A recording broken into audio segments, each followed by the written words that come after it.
YouTube, what is up, you guys? Welcome back to the Escape from Tarkov video. Now, as we all know, there are a million ways to make money in Escape from Tarkov. You can go to Resort, you can go to Labs, you can go find graphics cards and interchange, marked room runs, and yes, these are all viable options. But for some of us out there, maybe this isn't the best option for us. There's a lot of people that have been asking me for the safest route to make money in Escape from Tarkov, and I'm here to show you guys just that. In today's video, we're gonna be showing off every single stash in Shoreline. There's a total of 40 stashes, which is insane. It's literally double that of interchange and customs. It's just an insane amount of stashes. You can literally hit one side of the map, and you fill up your whole entire raid bag, which is what I went in with. But I'm gonna show you guys it, quick and easy route. And then after I show you guys all the routes, I'm gonna show you guys some profits that we made from them. I'm also gonna be showing some of the best stashes that we actually had while doing these runs. So hang out for those. I'm excited to show you all. If this video ends up helping you guys out, I hope you leave a like and comment to help with the YouTube algorithm, and subscribe for future content. We're gonna be doing more guides like this in the future, and I cannot wait to do it. But with all of that said, let's get into the video. The first one to start out our route is gonna be here, right next to the dead end scab extract in this bush here. Up next, you go towards the swamp, you turn around from the fence line, and in this bush to the right is just another stash.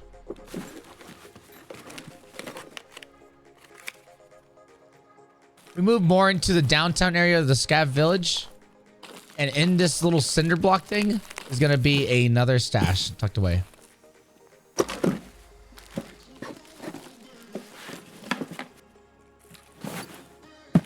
If you move across from the last stash to the dumpster, to the left of it is another hidden stash.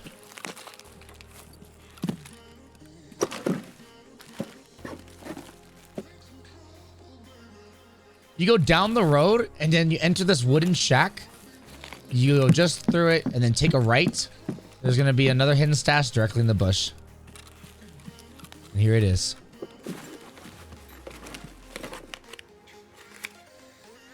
Now, if you move down towards, like you're heading towards Scab Island, you'll find this broken house on the way there. And directly in front of it in the front entrance is another stash. You head right towards cottages, you'll find this little pond of water. In the center little island part of it, there's another stash in the bush. Next, if you go to the construction zone next to the cottages, you walk all the way to the end, close towards Resort, you'll see this bush here, and then there's another stash hidden inside it. Now, if you actually head to Scav Island, one of the sheds here with the wooden pile, right behind the wooden pile is another stash.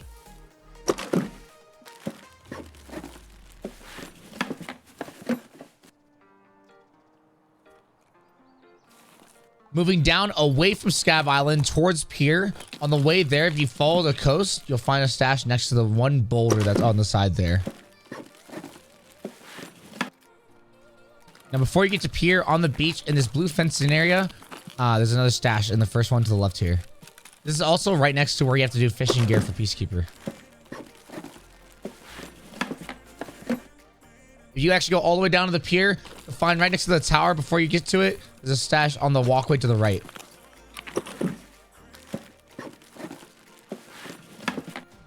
Now, if you walk towards power station and you go to the tank where you have to mark the tank for scrap metal quest from Peacekeeper, just below that bridge is another stash. This is between power station and weather station. Now, you can see here the construction zone in the southern area of the map. If you go just past the house, there's a bush directly next to it that has another stash right here. Now, if you go into the construction zone, right next to the double stacked Connex, there's going to be another stash hidden right here. If you go just across from construction, this giant rock here near the house from the stash two stashes ago, there's one tucked away in the side of it right here. Now, if you go all the way down towards the new extract for PMCs, along that train road, there's actually two stashes here. Here's the first one, and the second one is just down the road right here. I like to use the train as my guidance to where the stashes are. If you follow the tree line down the road towards Road to Customs, on the right side of it, facing Road to Customs, if you go to the little divot here, there's a bush with another stash hidden away. It's about halfway from the train to the Road to Customs extract. Now, this one is known as the Cross Stash. You're going to head towards the UAV, before you get to the house, there's gonna be a tree with a cross near it, and then the stash is right there.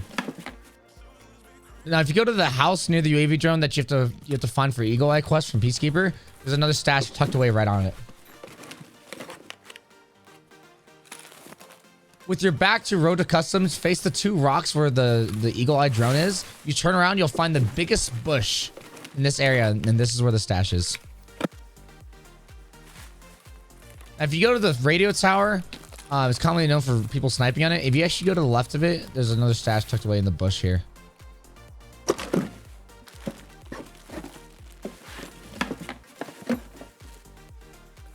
If you follow the wall north, you're going to find a giant cluster of trees and a large bush from the radio tower. You can see the radio tower there. If you turn around, the stash is going to be right here.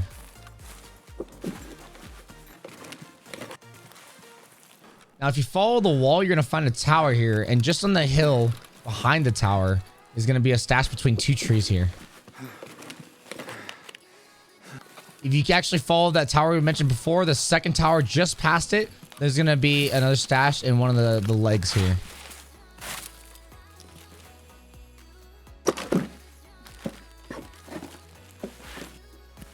If you head toward East Wing, you can actually see the playground and the jump over right there. In this bush just across from it is another hidden stash.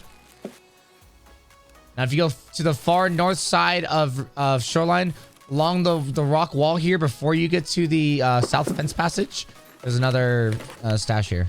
Now, here at the old rock passage extract, there's another hidden stash here on the left side of it going along the water. You have to actually go prone to loot the stash. Now, if you keep heading west and you find the big rock right across from Sniper Rock, if you go to the north side of it, you'll find a hidden stash in the bush here. Next, if we go to the bus station, this one's pretty commonly known. If you go to the tree to the back side of it, just below the cliff face, going to resort, there's another stash here. This one's a little tough to find. I like to face resort, face that rock in between these 2 trees, turn around, you pass a small tree, and then there's gonna be a little set of twigs, and then this is where the actual stash is.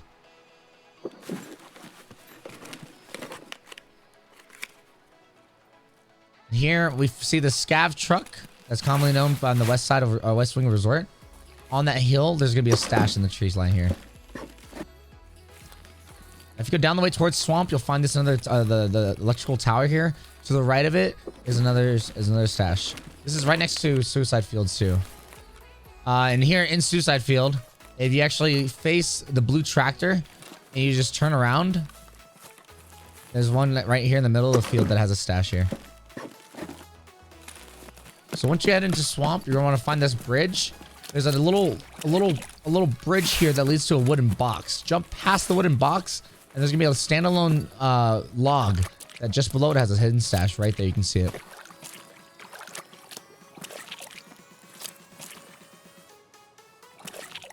If you head to the church, the back side of it, and you actually look into the wooden pile, like the knocked over house here, there's a hidden stash in the corner of it.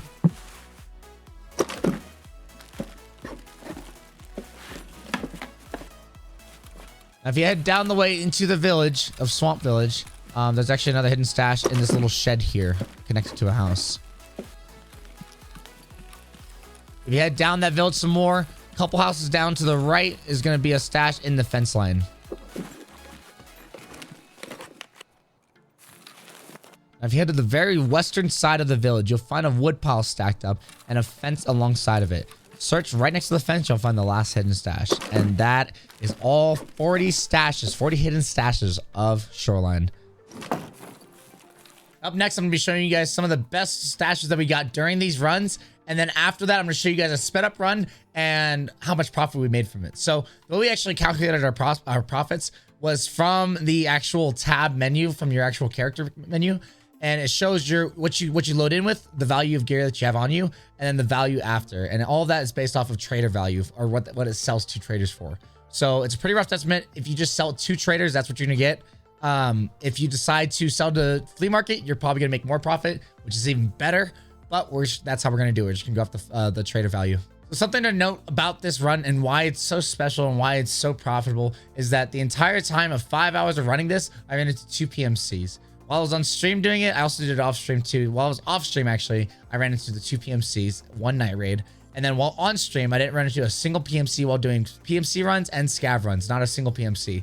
So that's kind of the nice thing about this. It's not really a risk of running into people. It's the safest way to do it. I essentially just avoid cultists, the areas with cultists during the night runs. And that was essentially it. During day runs, the problem with day runs is that half the time some of the stashes were hit, which is understandable. There are guys that go through it, but at night, I feel like it's a little bit harder for these people to find it. So I threw on some cheap NVGs and ran through and got all of it done right away. And I was able to hit every single stash without running to any PMCs and basically pick what I want to keep. The main thing I want to say is just do this run at night. It's a lot safer. It's a lot easier to get all of the stashes without them being hit. I think people don't know where they are, so they're less inclined to look for them at night. So it's a lot easier. But either way.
Bastion condo glasses, and it's full too.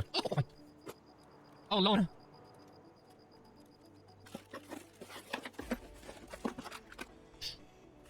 Yo, Bastion's about 4 in the morning, 80k.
I'm not going for a dive. We got a lot of money on us.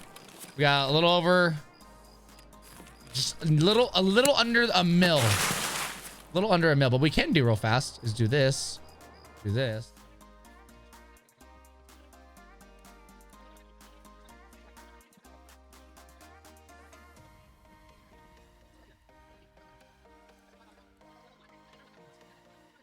I don't know.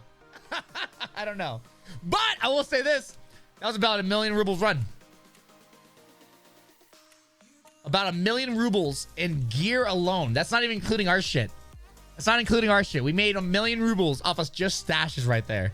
That was banging. Banging. There you guys have it. Just like that, we were able to make 1,000,000 rubles per run on average. It was around like 900K actually is the actual average. But that's still an insane amount of rubles considering you're not finding any PMCs. That's the main point of doing this run and showing this off, is that there's no PMCs being seen the entire time, and it's just free money. It really is just free money. I think I fought like maybe 1 or 2 scavs, and that was because I was too close to the bus station by resort. But that's it. I mean, I hope this guide helped you guys out. If it did help any of you out, or you just enjoyed it, please help out. Leave a like and comment, help with the YouTube algorithm. And subscribe for future content. We are going to be doing more guides like this in the future. But with all that said, I appreciate the hell out of you guys for watching, and I'll see you all in the next video.